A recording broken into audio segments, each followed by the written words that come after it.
Hi, this is Dr. Kulresh Sheikh. Today it's really cold and windy. In the last video, I promised you that in the next video we will be talking about the implications of Germany ready to give the Leopard 2 tanks to Ukraine. Similarly, United States is giving the Abrams tanks, Britain is giving the Challenger tanks, and I think combined all together, other countries like Poland, even Portugal, which I was not knowing that they are also having the Leopard 2 tanks. They are also ready to give the tanks. So these numbers may eventually go up till somewhere between 300 to 500 tanks. That's a huge number. But what will be the consequences?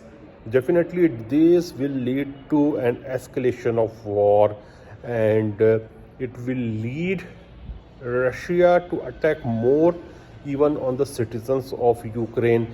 So Ukraine will turn into a meat grinder.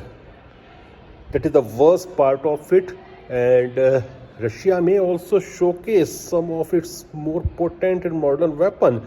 All the British they are saying that the Armada tank prototypes which the Russians provided to their military was not in a good order, was not of a good quality. So the military rejected to use it. I'm not saying yes to it, I'm not saying no to it, I'm putting just a question mark, but I'm sure that there might be so many modern weapons in the arsenal of Vladimir Putin which they have not showcased till now.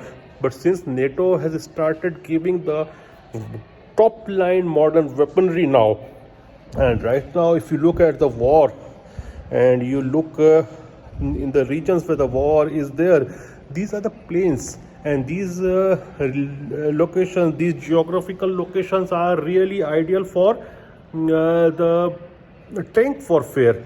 So there will be casualties, there will be escalation in violence, and ultimately it will lead to the attrition. And when it comes to attrition of equipment, when it comes to attrition of manpower, definitely Russia has got more ability.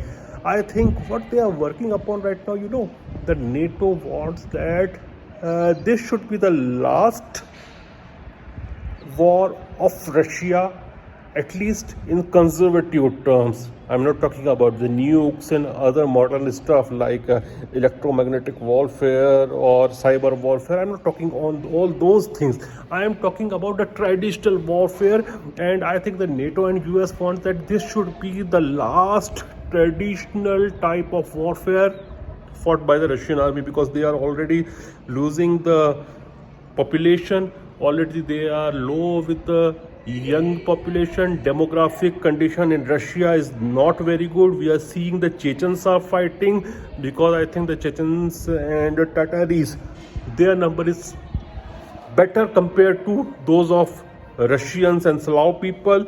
So I think it may turn out to be the last war, traditional kind of war for Russia. But still I think finally the Russia will be the winner.